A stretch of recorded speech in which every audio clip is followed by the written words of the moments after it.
Amém. Essa semana, com certeza, muitos crimes foram cometidos, mas um crime ganhou muita notoriedade nas redes sociais, que foi aquele crime do Museu de Arte Moderna lá de São Paulo, né? Que deixou toda a sociedade pasma, porque mais uma vez uma polêmica envolvendo crianças sendo expostas a uma situação completamente abominável, absurda, inaceitável. Você não precisa ser cristão, você que tem, de algum modo, a impressão da imago Dei, da imagem de Deus no seu coração, você que nasceu ser humano, por isso tem algum senso moral, algum resquício desse senso moral herdado desde a criação, mesmo que não seja cristão, você sabe que se trata de uma coisa absurda e abominável diante de Deus. Uma outra notícia que tem sido ventilada na mídia essa semana, mais uma vez, a gente volta a falar de que essa nova Guerra Fria que está surgindo aí, essa polarização Estados Unidos-Coreia do Norte, que está quase virando uma guerra quente, o mundo inteiro está assistindo isso, abismado com a estupidez e a arrogância e o orgulho e a pretensão e tudo isso que a gente achou que já tivesse superado. Estão aí de novo, né, dando as caras, e a gente vendo o mundo muitas vezes vulnerável a esse tipo de situação. Mais uma vez, infelizmente, a gente tem que relatar essas coisas como cristãos de um ponto de vista bíblico e ler essa realidade que está cercando a gente. Eu lembro que desde que eu era criança, não sei se você acompanhou também, reportagens, pesquisas científicas sobre o problema da drogadição. Eu sempre ouvi muitas coisas sobre drogas, né? Tive alguma experiência na adolescência, mas a gente ouviu falar muito, a gente lida com essa situação nos nossos dias até hoje, não é verdade? Mas essa semana eu ouvi falar de uma nova droga, que é uma droga que transforma o dependente dela, o usuário dela, numa espécie de zumbi. Ele fica igual um zumbi mesmo, dos filmes de Hollywood. E alguns chegam a praticar o canibalismo, chegam a ter a sua própria pele, a sua própria carne destruída por aquela droga, ou se tornam bichos, vamos dizer assim, gente que se torna bicho. E aí tem sido chamada também da droga canibal. Coisas que você não imaginava ouvir, você tem voltado a ouvir. Na verdade, tem havido, do nosso ponto de vista, um aumento da iniquidade. Há nitidamente essa situação que tem, por exemplo, levado muita gente hoje a debater a questão do suicídio. Séries têm tratado do assunto, não é? A arte tem procurado retratar isso, discutir esse problema, o problema de almas desesperadas a tal ponto de darem fim à sua própria vida. Ontem foi o sábado, né, o 30 de setembro, fim do Setembro Amarelo, toda essa campanha que está ano a ano crescendo. Por quê? Há uma razão para estar crescendo. Esse avanço da iniquidade tem feito gente perder completamente qualquer esperança em relação à vida humana na Terra. Não querendo justificar nada, mas simplesmente constatando fatos, que para nós cristãos são motivo de muita tristeza. A gente que tem a mensagem da salvação, da esperança, fica também apavorado com isso. Como pode, sabendo do que Jesus fez na cruz pelo ser humano, alguém dar cabo da sua própria vida, rejeitando a mensagem de amor da cruz e a possibilidade de redenção, de reconstrução, de reparação, restauração, milagre da alma. As coisas que vão fazendo a gente ficar muito assustado. A realidade da igreja primitiva, na qual o Apocalipse foi revelado, era uma realidade também de muita perseguição, uma realidade muito adversa. A igreja primitiva sofreu muito. O livro de Apocalipse foi uma revelação de Deus para consolar a igreja dele, no sentido de que ela podia ficar em paz, porque, embora ela estivesse vivendo num mundo ímpio, cheio de aflições, maldade e iniquidade que só cresce, ela podia ter certeza de que o seu maior inimigo já tinha os seus dias contados. O Senhor, então, queria consolar o seu povo, dizendo que o ponto final da história de Satanás está lá em Apocalipse 17, depois você lê. A besta é lançada no lago de fogo, e ela é simplesmente dizimada, sua existência é destruída. E o capítulo 18, que é o texto da nossa meditação, fala sobre a queda da grande Babilônia, que é exatamente todo esse sistema perverso que nos envolve até hoje. Babilônia é isso. E o capítulo 17 diz que a grande Babilônia, na verdade, essa cidade é representada por uma mulher que montava a besta vermelha. E essa besta vermelha era, então, Satanás, não é? A gente sabe disso nessa linguagem apocalíptica. E a gente vai ler aqui agora, não a queda de Satanás que está no capítulo 17, mas a queda desse sistema perverso, cruel, corrupto, ímpio, iníquo, imundo, que faz aparecer diante dos nossos olhos em redes sociais imagens abomináveis como as que têm aparecido, que faz a gente tomar ciência de notícias que, meus irmãos, a gente não tem dúvida, tem deixado Deus irado. O cálice da sua ira está transbordando sobre uma humanidade que, assim como nos dias de Noé, tem sido iníqua e ímpia. E ele tem o seu ponto final na história. Ele diz, vai ter um basta. A Babilônia vai cair, esse sistema todo vai ter um ponto final. Amém? Apocalipse 18, diz assim a palavra do Senhor. Depois disso, vi outro anjo que descia dos céus. Tinha grande autoridade, e a terra foi iluminada por seu esplendor. E ele bradou com voz poderosa, caiu a grande Babilônia. Ela se tornou habitação de demônios e antro de todo espírito imundo, antro de toda ave impura e detestável, pois todas as nações beberam do vinho da fúria da sua prostituição. Os reis da terra se prostituíram com ela, à custa do seu luxo excessivo, e negociantes da terra se enriqueceram. Então ouvi outra voz, a segunda voz dos céus, que dizia, saiam dela vocês, povo meu, para que vocês não participem dos seus pecados, para que as pragas que vão cair sobre ela não os atinjam, pois os pecados da Babilônia acumularam-se até o céu, e Deus se lembrou dos seus crimes. Retribuam-lhe na mesma moeda, paguem-lhe em dobro pelo que fez, misturem para ela uma porção dupla do seu próprio cálice, façam-lhe sofrer tanto tormento e tanta aflição, como a glória e o luxo a que ela se entregou. Em seu coração ela se vangloriava, estou sentada como rainha, não sou viúva e jamais terei tristeza. Por isso, num só dia, as suas pragas a alcançarão, morte, tristeza e fome, e o fogo a consumirá, pois poderoso é o Senhor Deus que a julga. Verso 9, quando os reis da terra que se prostituíram com ela e participaram do seu luxo, virem a fumaça do seu incêndio, chorarão e se lamentarão por ela, amedrontados por causa do tormento dela, ficarão de longe e gritarão, a terceira voz, ai, a grande cidade, Babilônia, cidade poderosa, em apenas 1 hora chegou a sua condenação. Os negociantes da terra chorarão e se lamentarão por ela, por causa dela, porque ninguém mais compra sua mercadoria.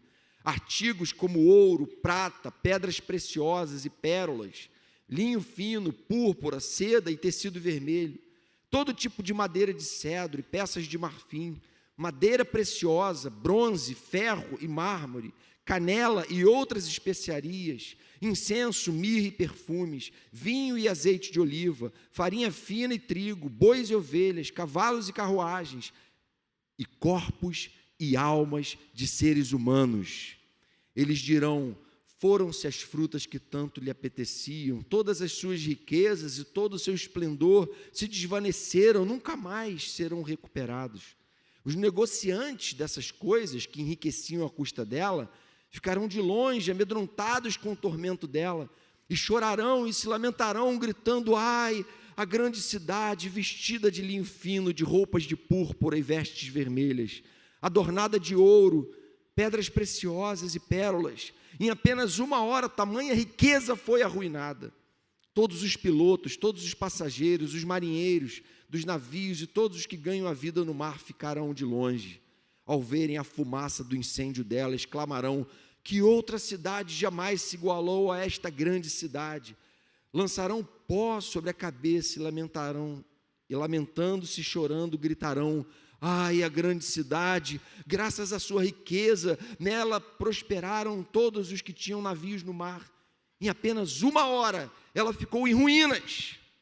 Lembrem-se, irmãos, verso 20, celebrem o que se deu com ela, ó céus. Celebrem, ó santos e apóstolos. Deus a julgou, retribuindo-lhe o que ela fez a vocês. Então um anjo poderoso levantou uma pedra do tamanho de uma grande pedra de moinho, lançou-a ao mar e disse: com igual violência será lançada por terra a grande cidade de Babilônia, para nunca mais ser encontrada. Nunca mais se ouvirá em seu meio o som dos arpistas, dos músicos, dos flautistas e dos tocadores de trombeta. Nunca mais se achará dentro de seus muros artífice algum de qualquer profissão. Nunca mais se ouvirá em seu meio ruído das pedras de moinho. Nunca mais brilhará dentro de seus muros a luz da candeia. Nunca mais se ouvirá ali a voz do noivo e da noiva. Seus mercadores eram os grandes do mundo. Todas as nações foram reduzidas por suas feitiçarias. Nela foi encontrado sangue de profetas e de seus santos e de todos os que foram assassinados na terra. Hein? Em outras palavras, o texto revela para nós o momento em que Deus vai puxar a descarga do sistema que governa e rege a lógica desse mundo perverso hoje. Seja uma lógica capitalista, seja comunista, qualquer tipo de sistema construído a partir da ganância, da libertinagem, de corações impelidos pelo seu próprio pecado, fazendo as suas próprias regras, um dia vão prestar contas a Deus, e o que eles vão ver é tudo aquilo que mantinha eles entorpecidos, insensíveis, simplesmente diante da iniquidade que estava imperando. Eles vão ver tudo isso ruir em apenas 1 hora, e vão ficar abismados. Corpos e almas de seres humanos são negociados. A gente não está falando aqui, gente, de uma cidade persa, lá na Mesopotâmia, lá numa realidade distante. O texto do Apocalipse, ele é uma revelação para a igreja. Ele trata de uma realidade espiritual, de um sistema antagônico ao Evangelho. No Evangelho, almas não são negociadas. No Evangelho, Jesus diz que adiantará o homem ganhar o mundo inteiro se vier a causar algum dano à sua própria alma, que dará o homem em troca da sua alma. Sua alma vale mais do que qualquer coisa. Mas nessa Babilônia, a alma é negociada. Nessa Babilônia, almas são dissolvidas em pensamentos suicidas, são esmigalhadas dentro de uma lógica perversa, de relacionamentos maculados pelo pecado, de pessoas adoecidas por todo lado, pessoas que perderam o brilho e a cor da vida, e veem tudo preto e branco, e veem tudo embaçado. E é nesse contexto, irmãos, que algumas vozes são ouvidas no texto. A primeira voz que o texto nos garante que a gente ouve nesse dia é a voz da queda da Babilônia. Caiu a grande Babilônia. É a certeza de que a igreja pode esperar que haverá um dia em que todo esse sistema vai cair. Veja bem, ele não estava se referindo à queda da Babilônia histórica que Isaías e Jeremias haviam profetizado. Ele também não estava se referindo à queda de Roma, que é associada à Babilônia também na palavra de Deus. Ele está se referindo à queda desse sistema religioso, político e econômico sem Deus e anti-Deus. Ele está querendo dizer para a igreja: olha, vocês estão se sentindo acuados, vocês estão se sentindo atacados, a fé de vocês está sendo enxovalhada, está sendo, de algum modo, desprezada, fiquem em paz, porque eu já tenho o meu ponto final. Vocês não são senhores da história, eu sou o senhor da história. Vocês podem entrar em desespero, mas fiquem tranquilos, porque está sob o meu controle. A história não está caminhando ao acaso, para quem sabe vai dar em algum lugar que o acaso e só o acaso irá me proteger. Não, a história já tem um ponto final, e quem nos garante é o próprio Deus. E isso deve ser para nós, essa primeira voz de condenação de todo esse sistema, para nós que temos sido alvo desse ataque, tendemos a ser cada vez mais alvo desse ataque. Motivo, sim, de consolo. Ou seja, a constatação de que o fim está próximo, de que esse dia está próximo. Paulo advertiu Timóteo, dizendo aquilo que a gente tem ouvido também muito, não é? Saiba disso, nos últimos dias sobrevirão tempos terríveis. Os homens serão egoístas, avarentos, presunçosos, arrogantes, blasfemos, desobedientes aos pais, ingratos, ímpios, sem amor pela família. Estão atentos ao texto bíblico? Isso é profecia. Não foi alguém que apareceu falando umas palavras impactantes, não. Isso é o próprio Deus se revelando através do apóstolo Paulo. O ataque à família, sem amor pela família, irreconciliáveis, caluniadores, sem domínio próprio, cruéis, inimigos do bem, traidores, precipitados, soberbos, mais amantes dos prazeres do que amigos de Deus. O que a gente está vendo, a gente não precisa ir longe não, a gente está falando da nossa cidade, do contexto que a gente vive em Niterói. A gente sabe o que é a política em Niterói há décadas, não é? Não é isso. Aquilo que a gente idealizaria e amaria ver na cidade. A gente sabe que a política, seja na nossa cidade, nas cidades em redor, a corrupção e a iniquidade estão por toda parte. Infelizmente, a classe política está tendo que carregar esse problema, que é uma reputação completamente destruída pelos seus predecessores, mesmo os que são honestos. E a gente sabe que existem. A gente não pode ser preconceituoso, como Jesus não foi com os corruptos da época dele, os publicanos. Dinheiro, mamão é que domina. Gabarito de prédio depende só do quanto vai ser colocado na mão. Fortunas são movimentadas e a cidade vai se prostituindo. É uma grande prostituta, uma grande meretriz. Eu não estou falando só de Niterói, estou falando de um sistema de governo que é construído sobre o pecado, sobre a ganância, sobre a ambição, sobre o egoísmo, sobre gente passando por cima de gente. E é nesse meio que a gente está vivendo. Quer a gente esteja atento, alerta, prestando atenção, percebendo isso, discernindo isso, orando por isso, ou quer a gente esteja desatento, desapercebido, se deixando levar por essa mesma lógica. E o Evangelho, então, 1 João capítulo 2, verso 15, o apóstolo diz assim: não amem o mundo, nem o que nele há. Se alguém ama o mundo é isso, é a Babilônia, é esse sistema perverso, o amor do Pai não está nele, pois tudo que há no mundo, a cobiça da carne, a cobiça dos olhos e a ostentação dos bens, não provém do Pai, mas do mundo.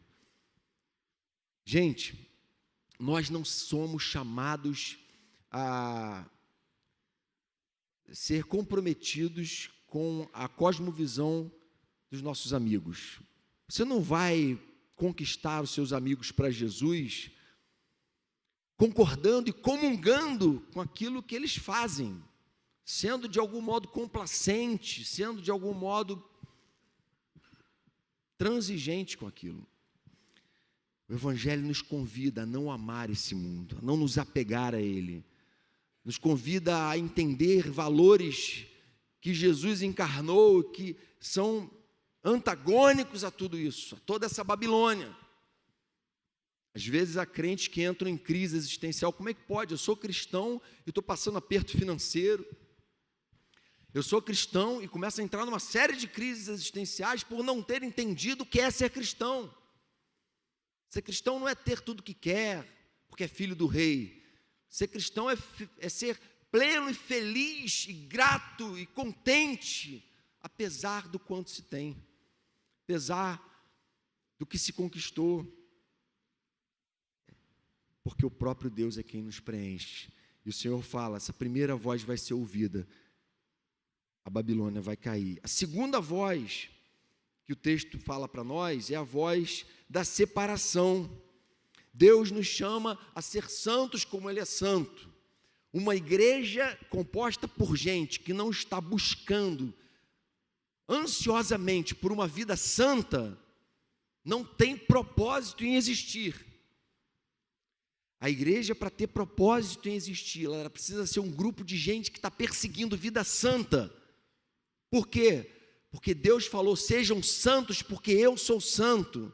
Sejam santos porque vocês são discípulos de Cristo e o DNA de Cristo é santidade. Sejam santos porque vocês foram chamados a ser luz do mundo e vocês não vão fazer diferença no meio de tão densas trevas se vocês não foram santos. Se vocês não tiverem uma conduta diferente, um jeito de falar diferente, se vocês não avaliarem seus relacionamentos de uma forma diferente, se vocês não forem capazes de levar a sério o voto conjugal que vocês fizeram diante de Deus e dos homens, por motivos banais, se vocês não estiverem perseguindo uma vida santa, e a palavra de Deus, então, nos convida a uma separação, a uma santificação. Eu e você não temos opção. Convite do Senhor para a gente viver santo, desejando ser como Jesus, imitar Ele. Paulo foi radical em falar sobre essa separação, capítulo 6 de 2 aos Coríntios. Ele diz assim, não se ponham em julgo desigual com descrentes, pois o que tem em comum a justiça e a maldade? Ou que comunhão pode ter a luz com as trevas? Que harmonia entre Cristo e Belial? Que há de comum entre o crente e o descrente? Que acordo há entre o templo de Deus e os ídolos? Somos santuários do Deus vivo, como disse Deus, habitarei com eles e entre eles andarei, serei o seu Deus e eles serão o meu povo. Portanto, saiam do meio deles e separem-se, diz o Senhor. Não toquem em coisas impuras, e eu os receberei, e lhes serei pai, e vocês serão meus filhos e filhas, diz o Senhor Todo-Poderoso. Amém? Se separem. O que você está assistindo? O que você está fazendo? Com quem você está se relacionando? Que ambientes você tem ido? Eu lembro que, quando eu era criança, a igreja evangélica brasileira era muito legalista. Eu cresci numa igreja muito legalista. Legalista é quando a pessoa cria regras e leis para além das escrituras. E aí, na minha casa, óbvio, não tinha televisão, porque a televisão era aquela caixa do diabo, não é? Que naquela cultura evangélica bem rigorosa e legalista, era uma abominação. Então eu lembro que meu pai foi um dos primeiros hereges da igreja, quando eu tinha 9 anos, colocou uma televisão preto e branco na sala. Ele ganhou da minha tia, já usada e velha, assim. E aí aquela heresia toda, aquele estardalhaço, né? Gente, e aí é claro, poxa, que é isso, a gente entende, mandato cultural, né? A graça comum, Deus inspira artistas seculares também, a música, a arte plástica, tudo isso são profissões dignas que também revelam a beleza de Deus e Deus usa essas pessoas e abençoa muitas delas na criação delas. A gente não tem esse preconceito, mas interessante porque a gente está vivendo em dias em que a abominação está de tal forma evidente nas mídias. Ontem eu conversando com uma tia minha católica, ela falou, o frei lá da minha paróquia já disse, gente, por favor, não assistam Rede Globo, abertamente. A gente antigamente falava assim, não, o católico é nominal, né? O católico não é um compromisso. E hoje em dia os católicos estão tendo muitas vezes uma postura mais firme. Um cristão evangélico que vai numa igreja domingo, ouve uma pregação e fica de segunda a sábado ouvindo outra pregação oposta àquela, porque é uma pregação, aquilo é pregação, as novelas da Globo são pregações explícitas do que é certo, do que é errado, do que você tem que aceitar, estão ditando para você o que é aceitável, o que não é aceitável, o que é normal, o que não é normal. E você vê cristãos se alimentando desse lixo, muito lixo, gente. Às vezes eu sou radical conversando com minha filha, meus filhos que já estão nessa de assistir YouTube, youtubers, né? Eu falo para eles, olha, isso está cheio de lixo aí dentro. Tem coisas que o diabo colocou aí para destruir a vida de vocês. Dependendo do vídeo que vocês acessarem, o mal vai entrar devastando e destruindo a vida de vocês. Vocês têm que ter pavor dessas coisas, que vocês sabem que são erradas. Será que a gente pode dizer que a igreja que está ouvindo agora, onde ela estiver, tem essa mesma repulsa por essas coisas? Irmãos, eu sinto uma repulsa enorme quando às vezes eu ligo a televisão e vejo certas coisas. Não é só Globo, não. A gente sabe que não é só Globo. Uma repulsa, praticamente a gente está tendo que ser obrigado a voltar àquela lógica legalista de não pode mais. Claro que a gente não vai sucumbir e ceder a isso, mas assim, o nível do absurdo está tanto que a coisa está por aí. Será que a igreja, muitas vezes não está sendo conivente, dando ibope para esse lixo todo? Capítulo 4, saiam dela vocês, povo meu, para que vocês não participem dos seus pecados. Saiam dela, não é sair fisicamente não, é sair dessa lógica, é se purificar dessas coisas, abraçar o evangelho. O que você tem feito? Para que a igreja também não sofra os flagelos previstos, para que as pragas que vão cair sobre ela não os atinjam. O que ele está falando é o seguinte, olha, tem um joio aí no meio da igreja, e esse joio, ele vai sofrer dos mesmos flagelos que a Babilônia. Quando a Babilônia cair, o joio vai cair junto. O juízo vai vir sobre os falsos cristãos, que frequentam igrejas e vivem uma vida mentirosa, falsa, mascarada. De Deus não se zomba. O que o homem semear, isso também colherá. O apóstolo Paulo falou, não se deixe enganar. Esse é um versículo, infelizmente, que a gente está repetindo demais aqui, está sendo necessário isso. Incoerência. Quem você está tentando enganar ou está pensando que está enganando, gente? Você está frequentando a igreja? Você está frequentando uma célula, você está sendo discipulado, rasga o seu coração e chora diante dele, diante de qualquer pecado que você esteja vivendo, lutando contra. Não se conforme, não se amolde, mas deixe-se transformar pela renovação da sua mente, para que você experimente qual é a boa, perfeita e agradável vontade de Deus. Amém? Para que a igreja não entre nesse juízo, no verso 8 ele fala. Terceira voz, a voz da lamentação, a lamentação dos políticos, dos poderosos, dos influentes. Quando os reis da terra, verso 9, que se prostituem com ela e participam do seu luxo, virem a fumaça do seu incêndio, chorarão e se lamentarão por ela. Vão ver que não valeu a pena. Nem sei mais qual é a conta do ex-governador e da esposa dele, mas não valeu a pena. Não sei qual é o montante de cabeça que eles subtraíram. O fato é que eles vão chegar nesse dia e vão falar, não valeu a pena. E esse juízo vai vir sobre aqueles que hoje estão posando de bonitões, de bonitonas, 700 mil seguidores no Insta, 10 milhões de seguidores no Insta, 300 mil curtidas cada coisa, popularidade lá em cima, e no dia que a grande Babilônia cair, tudo isso vai cair junto, vai tudo para o ralo, vai tudo para o lixo. E quem é que vai ficar olhando isso de fora? Aqueles que não se curvaram diante desse sistema, diante de Mamon, diante dessa lógica do pecado, da sensualidade, da permissividade, né?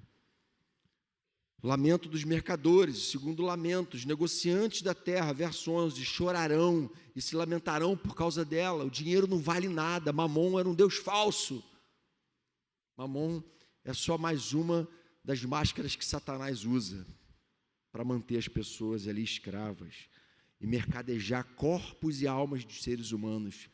Interessante, no verso 12, no final da lista, ele fala corpos e almas de seres humanos, escravidão, prostituição, tudo isso.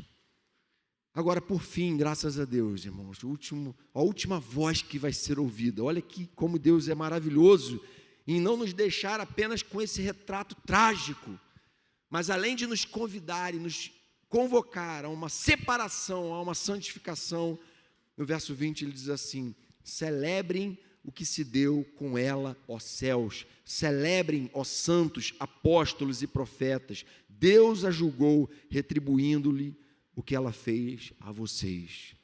Celebrem, não porque vocês têm prazer em vingança, mas que a vingança de Deus não é uma vingança pecaminosa, é uma vingança santa, justa. E tudo isso que é hoje feito contra o Evangelho, e todas essas vozes do anticristo que tem se levantado no nosso tempo, vão ser envergonhadas. E quando elas forem envergonhadas, à medida que elas são envergonhadas, Deus é glorificado. Glória fugaz da Babilônia se foi. Agora quem canta eternamente é a igreja que ela perseguiu. Apocalipse capítulo 21 fala a respeito dessa voz de celebração também. Diz assim: ouvi uma forte voz que vinha do trono e dizia: agora o tabernáculo de Deus está com os homens, com os quais ele viverá. Eles serão os seus povos, o próprio Deus estará com eles e será o seu Deus, e ele enxugará dos seus olhos toda lágrima. Não haverá mais morte, nem tristeza, nem choro, nem dor, nem exposição do MAN, nem quebra de gabarito na prefeitura, nem corrupção, nem negociações fraudulentas de licenças ambientais, nem ex-governador oprimindo o povo com a sua corrupção, enganando e mantendo muitos vivendo uma vida subhumana por causa da sua crueldade e corrupção. Não haverá mais nada disso, pois a antiga ordem já passou, a Babilônia caiu. Amém, irmãos? Glória a Deus mesmo. Algumas aplicações para a gente, irmãos. Primeira delas, para a gente só recapitular e partir para o encerramento: não ame o mundo. Parece simples, parece repetitivo, a gente já conhece esse jargão, não é? E é o Evangelho, é a carta de João. A ideia é a seguinte: não seja apegado à Babilônia, não reze nessa cartilha, esteja fechado com o Evangelho, faça dele a sua cartilha, olhe para Jesus e procure encarnar os valores que ele mostrou com a vida dele, no modo de ele avaliar as pessoas, lidar com elas. Irmãos, não esteja comprometido com popularidade. Isso é não amar o mundo. Amar o mundo é estar comprometido com popularidade. Quantos likes eu vou conseguir? Quantos eu vou influenciar? Eu quero virar um influencer, né? Está na moda agora. Os youtubers querem ser influencers. E muitas vezes tem sucumbido. E o pior é que muitas vezes a igreja tem se acovardado. Que Deus nos livre de ser uma igreja covarde e omissa diante da multiplicação da iniquidade. Amém, irmãos? Deus nos livre de ser uma igreja covarde e omissa, que vê o absurdo sendo proliferado. Eu não vou compartilhar isso não, vão pensar que eu sou um crente radical. Vão pensar que eu sou um carola bitolado. O que vão pensar se eu compartilhar aquilo que o Evangelho tem a falar sobre isso? Qual a preocupação? O que você tem a perder? Se você está com Jesus, a vida você não pode mais perder, já não tem mais como. Aqueles cristãos que foram para a arena no primeiro século, não perderam as suas vidas, amém? Estão vivendo até hoje e vão viver eternamente. Eu creio que essa mesma mensagem que Deus estava dando para consolar a igreja do início, Ele está dando hoje para consolar a igreja do fim. Eu creio que nós somos a igreja do fim. Ele está falando: olha, guardem essa mensagem no coração, não deixem essa chama se apagar, guardem ela, porque vocês vão precisar dela cada vez mais, vocês vão precisar ser coerentes, convictos, vocês não podem ser covardes, vai ser exigido de vocês um posicionamento firme. Aquele que está comigo tem que dia a dia tomar a sua cruz e seguir, negar a si mesmo, Mesmo beabá do evangelho, lá do início, é o beabá que a gente precisa viver hoje. Segunda aplicação, saiba que Deus já decretou a sua vingança. Repetindo, não é um prazer numa vingança carnal, humana e demoníaca. É o prazer numa vingança santa e justa operada por Deus, que põe em evidência a sua glória, a sua virtude e o fato de que Ele é todo poderoso, de que o tempo todo Ele estava no controle. Paulo fala em Romanos 12, nunca procurem vingar-se, mas deem lugar à ira, porque a Deus pertence a vingança e Ele retribuirá. Amém? O Senhor vai retribuir. Por fim, última aplicação, nunca deixe de se alegrar nas promessas do Senhor. Nunca deixe de se alegrar. Gente, eu confesso que para mim isso é difícil. Tanta notícia ruim, tanta abominação, tanta coisa repugnante está diante dos nossos olhos, que a gente vai ficando abatido. A gente vai ficando triste, a gente se sente meio sozinho. Uma coisa que os estudiosos costumam falar, né? A vida do profeta é uma vida meio solitária mesmo. A figura do João Batista lá no deserto e tantos outros, Elias. Deus não chamou os pastores para serem profetas, não. Ele chamou todo cristão a ser um ministro, amém? A ser um profeta no seu tempo. Isso muitas vezes vai ter como consequência um certo isolamento, uma certa solidão, que você já não consegue comungar com certas coisas, já não consegue olhar para certas coisas da mesma forma, já não consegue aceitar mais certas coisas. Mas lá no fundo a gente tem que preservar a esperança e a alegria que só o Evangelho pode nos dar. Celebrem o que se deu com ela, ó céus, celebrem, ó santos apóstolos e profetas, celebre Igreja Oceânica, porque esse dia vai chegar, está cada vez mais próximo, e o Senhor vai executar o seu juízo, e vai glorificar a sua igreja, que são os seus mártires, que são esses que não estão se acovardando diante do avanço da iniquidade, mas que continuam lutando por uma vida santa, coerente, uma vida que glorifica a Deus, que estão lutando em Deus, em oração, por ser melhores pais, melhores mães, melhores cônjuges para o seu marido, estão lutando para vencer esse monstro que mora no porão da nossa alma, natureza pecaminosa. Feche seus olhos, vamos colocar nossa vida diante de Deus. Senhor querido, o tempo que a gente está vivendo é mesmo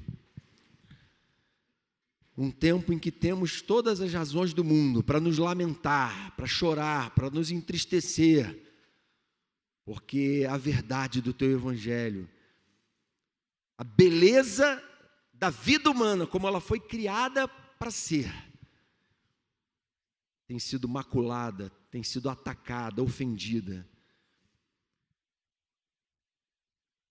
E as práticas repulsivas das trevas, pela influência de Satanás e dos seus demônios, têm mantido muita gente escrava. O espírito da potestade do ar, esse espírito que agora atua nos filhos da desobediência da nossa geração. Queremos te pedir, Pai, que o Senhor nos ajude a amar a nossa geração, amar a nossa cidade. Teu povo, quando foi na Babilônia, no exílio, o Senhor falou, orem por ela, porque nela havendo paz, vocês terão paz. Vocês podem fazer diferença aí na Babilônia, aí em Niterói, desde que vocês vivam conforme foram chamados a viver, vocacionados por Deus a viver. Uma vida santa, coerente, separada, uma vida que se alegra com a justiça, com a verdade, com a retidão. Uma vida que tem repulsa pelas trevas que a têm cercado. Que não comunga, que não compactua, que se posiciona, que às vezes se vê isolado por isso, mas que sabe que a sua recompensa é certa e que dos seus olhos vão ser enxugadas todas as lágrimas, porque a morte já não existirá e já não existirá mais esse sistema diabólico, já não existirá mais a iniquidade, para a glória e louvor do Teu nome, Senhor.